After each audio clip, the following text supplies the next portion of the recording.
मुर्दों का रास्ता। अपनी मंजिल तक पहुंचने के लिए हम सबको रास्ता तय करना होता है और सफर के बाद मिलने वाली मंजिल अगर हमारी मनचाही हो तो उसकी बात ही कुछ और है। और क्या होगा अगर सफर खत्म ही ना हो? क्या होगा अगर रास्ता अनंत हो? क्या होगा अगर आप उस रोड पर निकल पड़े हो जो रास्ता आपकी मौत की ओर ले जाता हो? हम चलते हैं ना खत्म होने वाली सड़क की तरफ। विनय और उसके साथ दोस्त अमीर बाप के बिगड़े हुए लड़के थे। उन्हें ना गरीबों की परवाह थी और ना ही फिक्र। उनका जो मन करता था वो करते थे, उनका कोई कुछ बिगाड़ने वाला नहीं था। लेकिन कभी ना कभी ऊंट पहाड़ के नीचे आता जरूर है, कभी जल्दी तो कभी देर से।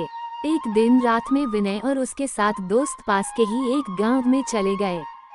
गांव में गरीबों के पास अपने मुर्दों को गाड़ने की जगह भी नहीं थी, इसलिए उन्हें गांव के सड़क के किनारे गाड़ दिया जाता था।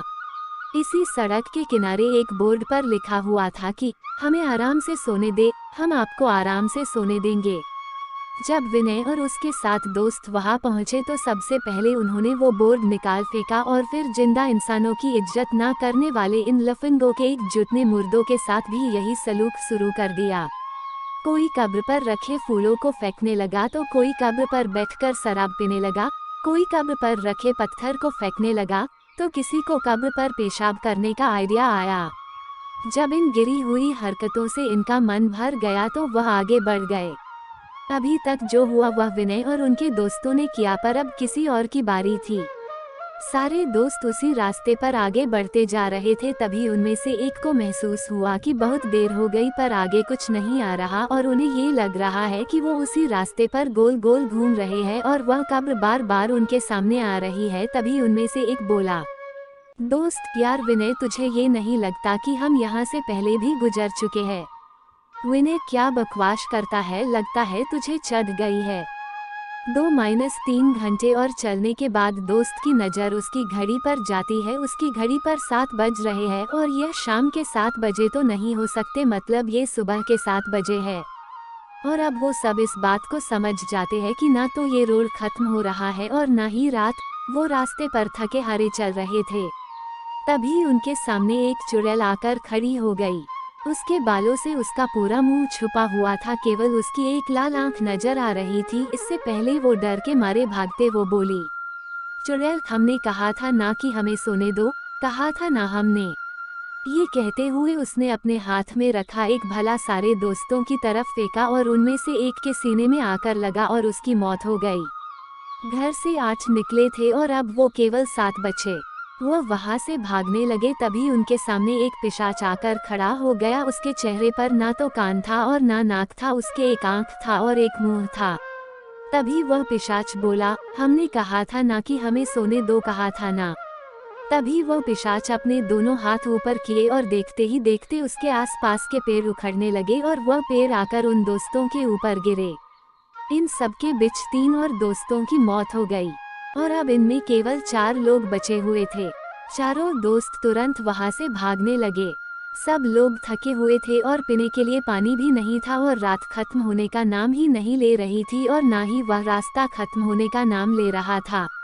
दोस्त विनय, हमने इन लोगों को सोते हुए परेशान करके अच्छा नहीं किया, ये हमसे इसी बात का बदला ले रहे हैं। विनय, हाँ, इतना तो हर बेवकूफ को समझ आ गया है कि ये लोग हमारे साथ ऐसा क्यों कर रहे हैं। कोई सलूशन बताओ, नहीं तो मुंह खोलकर ऑक्सीजन वेस्ट मत करो।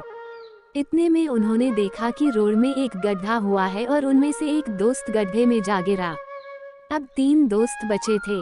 तभी उनमें से एक दोस्त बोला, दोस्त, क्यों ना हम अपनी गलती सुधारे। हमने जो कुछ भी उन कब्रों का किया है, अगर हम लोग उसे ठीक कर देते हैं तो शायद हमारी जान बच जाए। विनय, बिल्कुल ठीक कहते हो, चलो। ये कहकर वे तीनों वापस उसी कब्रों के तरफ चले गए और वे जो फूल उन्होंने फेंके थे वापस उसी कब्र पर रख दिए। जो पत्थर उन्होंने फेंके थे वो वापस वहां पर लगा दिया। जो शराब की बोतल कब्र पर रखी थी वो वहां से हटा दिया और जिस कब्र पर पेशाब की थी उसे भी उन्होंने साफ कर दिया। वो ये सब कर रहे थे, तभी आसमान से एक चुड़ैल उड़ती हुई आई और एक को ले गई। अब 2 ही बचे थे। दोस्त, अब हम क्या करें? विनय, हमने तो सब कुछ सुधार दिया, तब भी कुछ नहीं फर्क पड़ रहा।